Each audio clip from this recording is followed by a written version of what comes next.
Krav Maga Northern Beaches, and last week we sent a series of tips around bullying, and parents and teachers, we gave some tips on how they can help their children overcome some challenges. I'm going to elaborate on point number 1, which was developing resilience. I think this is so critical for children, and we're going to go into detail on how you can do it, especially if a child's being bullied.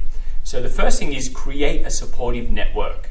A child needs to know that they have support from mum and dad, teachers, family, friends. There's lots of people around them that love them and will support them through this process. They feel secure then, which is really vital. They have someone to go to when they're not feeling so safe. Then, most importantly, as parents, you need to lead by example. Show them how you develop resilience, whether it be overcoming some of your own challenges. After that, it's really important to let children know that failing is okay. If children are being bullied, sometimes a lot of children I see are scared to fail. They're scared to try new things. They resist a lot. But if we let them know that, hey, failing is okay, it's a part of life, you're going to fail, embrace it. That's what we teach here in the Warriors Corner. And once children have that perspective, they're like, okay, I'll give it a go and I fail. Well, so what? Okay, because you're going to fail, it's a reality. But once they overcome that fear, they're going to try new things. The more they try new things, the more confidence that they will build. After that, it's about teaching independence. I think this is such a critical factor.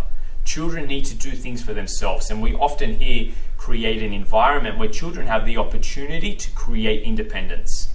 If I do it for the children, I'm just showing them that, hey, I can do it better than you. But I need to sometimes be patient, take a step back, and coach a child through doing something. You know, whether it be holding the pads or having a game or tying their own belt. I'll step back and I'll let them do it themselves.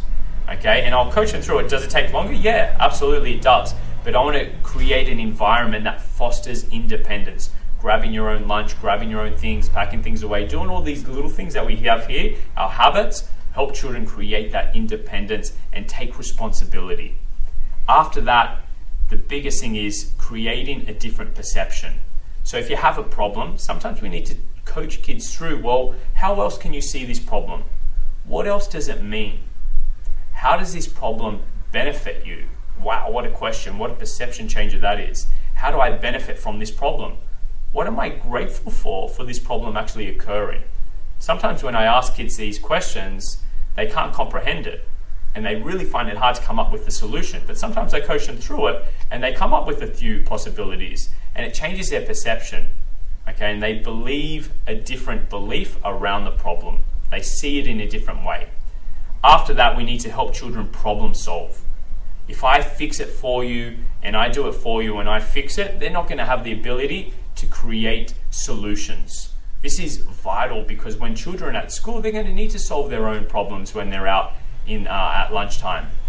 The teacher's not going to be there all the time.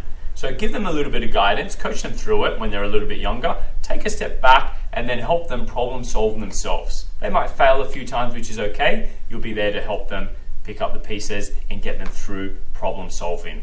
Then the last thing is talk about your feelings. You know, you don't want children, sometimes I find a lot of kids are very sensitive today. Or at the same time, you know, some boys close in and they won't share how they feel. So encourage things like, you know, how do you feel? How did you go through that process?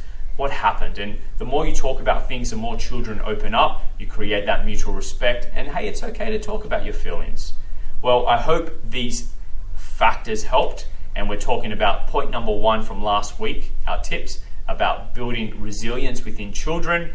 If you want more details, feel free to email us, come and try some Krav Maga, or if you are doing it, I'll see you at the club. See you guys, bye.